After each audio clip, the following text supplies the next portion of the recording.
Welcome back to the channel, guys. Today we're installing a new gut seat cover and replacing the rear fender on my MX-5. Here you can see the damage I did to my seat and rear fender from looping the bike. I also purchased a gel pad that I intend to install on this bike, but we'll get more to that later. Lunicycle sells a replacement seat for this bike. I think it's around $30, but unfortunately it's been sold out for a very long time. So I just decided to go with the gut seat cover. I've heard great things about them online and decided it was just the right move to make. So first, we're gonna get into step one, removing the subframe from the bike. There are 6 hex screws that hold the subframe to the rest of the bike. They're held in there by Loctite and super tough to get out. There's also a taillight harness that you have to disconnect. There's just a small clip that you have to press and the plug comes right out. Getting these screws out was super difficult, but we managed to do it. And now you can see we have the subframe removed from the bike. Next step, we're going to be removing a bunch of these screws to remove the subframe from the seat so that we can get rid of the stock seat cover.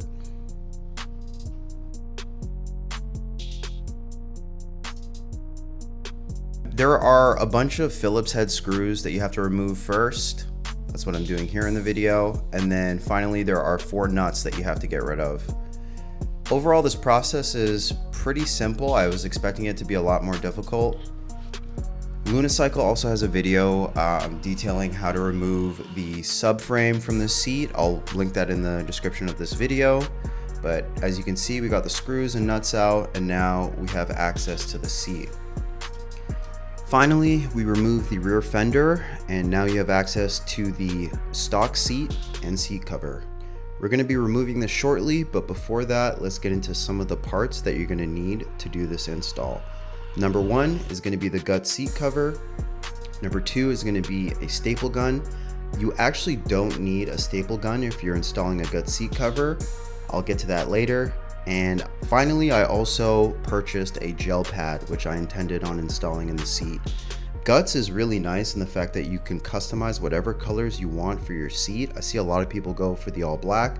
I decided to switch things up and do a black and brown.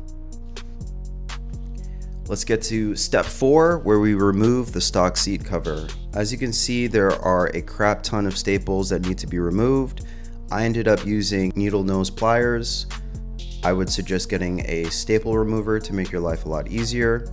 Once you get the stock seat cover off, you can then see the foam and the base of the seat. My original plan was to cut out portions in the foam to install the gel so that I have a more comfortable ride. But to be honest, personally, I find the stock seat to be comfortable enough. I was also worried about compromising the foam. So for this step, I ended up cutting the gel pad. This is a gel pad I ordered from Amazon. It's about 1 centimeter thick, and I just pretty much cut it to size for the seat. The gel is super sticky, so I intended on leaving the plastic on the gel just to avoid from having it sticking to the gut seat or sticking to the foam, just to make my life easier. And my original plan was just to have it arranged something like this. I quickly realized that the foam was too thick and decided to abandon that strategy. Last step is going to be to install the gut seat cover. The gut seat cover comes with Velcro strips that you can install to the base of the seat. This makes it super easy if you ever intend on changing your seat cover in the future.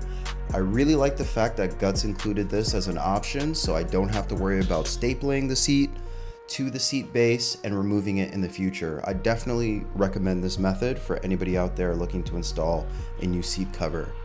Finally, we're going to get to what the seat looks like with everything installed. To be honest, it's not perfect. There's a few wrinkles, but it wasn't a big deal to me. I can always fix this in the future because it's Velcro. I want to thank everybody for watching. Don't forget to like and subscribe. We're going to have a lot of new content coming. I'm going to do a range test soon, and I'll see you guys in the next one. Peace.